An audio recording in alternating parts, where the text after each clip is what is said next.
Welcome to the WRAL Daily Download. I'm your host, Amanda Lamb. In today's deep dive conversation with WRAL reporter Matt Talhelm, we're talking about train derailments and how the material on board, which often includes hazardous chemicals, can negatively impact the community around a crash site for a long time to come.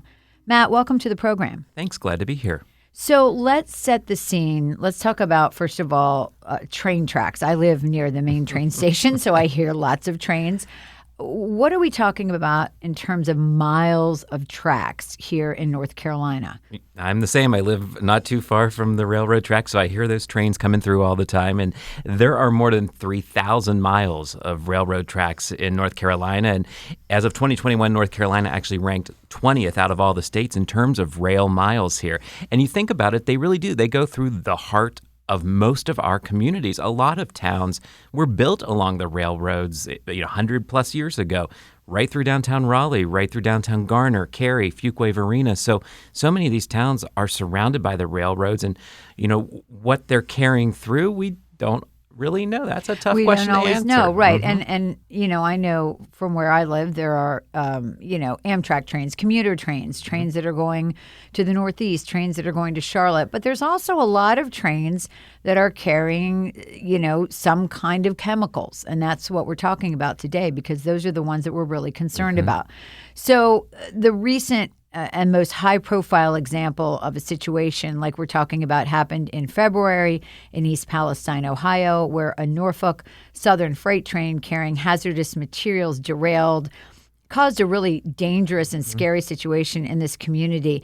So how has this situation kind of heightened the concern across the country and also here in North Carolina about what these trains are carrying and what can happen when they derail? Well, we all saw that huge, massive fire and explosion that came from those trains there. 38 cars derailed in that accident, and it kind of looked like if you had a toy train set and your kid just dropped all those cars into one, they just piled up. I mean, it was crazy to look at that, and that ignited some of those hazardous materials on there, caused that massive fire. 2,000 residents within a mile of that town had to be evacuated from that. And one of the big things that was in that train that started this whole conversation was a chemical called vinyl chloride. The first responders there, they actually vented the tankers and started to burn that off into the environment. It's a toxic chemical, and health experts, the CDC say that a chemical can actually cause certain cancers. So there was a big concern in the community there and the greater community as it went into the air. What is that? The NTSB is still investigating a lot of this crash too, and even next week is holding some public hearings, some investigative hearings in Ohio there to talk with emergency responders about their preparedness and the initial response, because that's what was really focused on, is that vinyl chloride was able to get out and into the community there. There's been some media reports just recently out of Ohio where it's showing up in the urine of people that live nearby there. And so it's raising concerns about what's the health concern if something like this happens in any community. Absolutely. And I know as a response to that, communities are doing some training about this. And we're going to talk about that after the break. Welcome back to the WRAL Daily Download.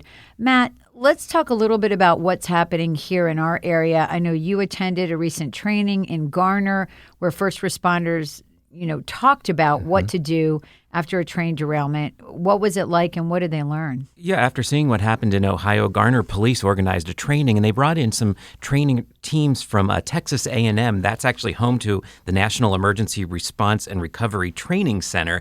So they went through a tabletop exercise, having all these officials, all these important people in a room, from police, fire, EMS crews, town leaders there, representatives from Amtrak, and some of the freight companies were there too.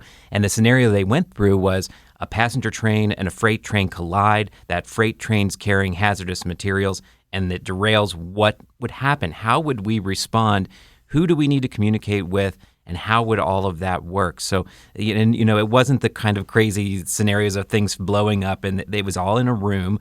But they went through and created a plan and said, what do we need to tweak in our emergency preparedness plan so that We have it all ready to go. We know who all the big players would be if this actually happened in our community. And like you said, I mean, these tracks go through all of these small towns. And, it could happen in Garner. It can happen in Cary. It could happen in Johnston County. It could happen anywhere. And I'm sure the people in East Palestine, Ohio, certainly didn't think it would happen there.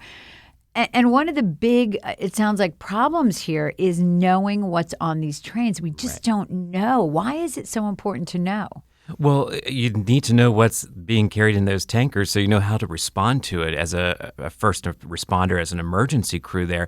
And one of the things the Garner fire chief actually told us is that they just are able to identify using these placards. You see them on the tankers. They're like a diamond-shaped, colorful placard that have numbers on them, and that can tell them what class of hazardous material is inside that tanker, but it doesn't tell the specific chemical, and every chemical is a little different, so they can at least assess that. But then they have to call the railroad company, a dispatcher, or find the manifest on the train, which you think about it, if the front of the train is involved in an accident, how are you going to get the manifest that tells you what chemicals are in here? That's valuable time that's eaten up in just trying to figure out what's inside this train, and then how do we respond to it and keep the community safe? Absolutely. And I know one of the obstacles you had was, okay, we're going to try to figure this out. We're going to try to figure out, where do you get the information? And tell me some of the things you tried and were unsuccessful in terms of getting those manifests. Yeah, so what it's called is a commodity flow study, and the state requires or recommends that every community obtain one of these commodity flow studies to identify the risk, to know what exactly is being carried in. So we requested a copy of it from Wake County. The county denied that and said that it's sensitive public security information. A spokesperson even told us from Wake County that they're required to get the railroad's permission to release that information to us. So it's kind of your government is beholden to a railroad company if you want to know what materials are being carried on these trains. They said, you could ask the railroad companies to give you permission. So we did. We asked CSX and Norfolk Southern, could we get the commodity flow study showing what types of materials are being carried by their freight lines through the rails here in Wake County? Both companies denied it, all saying, this is security information. We can't release it. It's security sensitive. They'll disclose it to first responders, but not to the general public. So we hit a roadblock. We really couldn't get this information to know what exactly is being carried on the trains through here. And as you said, time is of the essence in these situations. And so, yes, we'll release it to first responders. How is that going to go? How quickly can they get that information?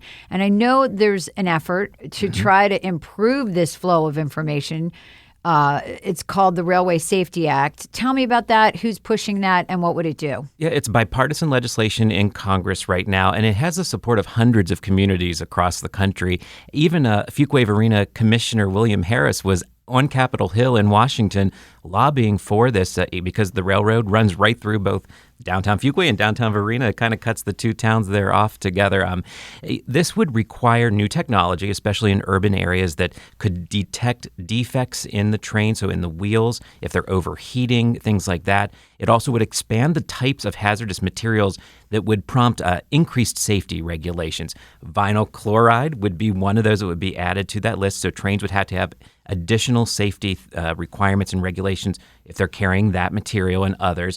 It also would require the railroads notify the states about the types of hazmat that the trains are carrying and how often they come through. So at least the first responders can have a better idea of what may be on this train and how we would have to respond to that. And what's the status of that legislation? So that's still working its way through. It's a Senate bill. It has bipartisan support, and so that's still working its way through Congress at this point. But since it does have that kind of support, it has a bit more potential because we know that Congress and bipartisanship doesn't always go together. So when it does, that kind of has success. Well, it sounds like some people are trying to make some positive changes in light of what happened in Ohio. And obviously, it's better to be prepared. So, Matt, thank you so much for filling us in on this really important information. For more news from WRAL, sign up for the WRAL Morning Briefing newsletter. You'll be informed and ready to face the day with one concise email. You can sign up at WRAL.com/newsletter. Thanks for listening.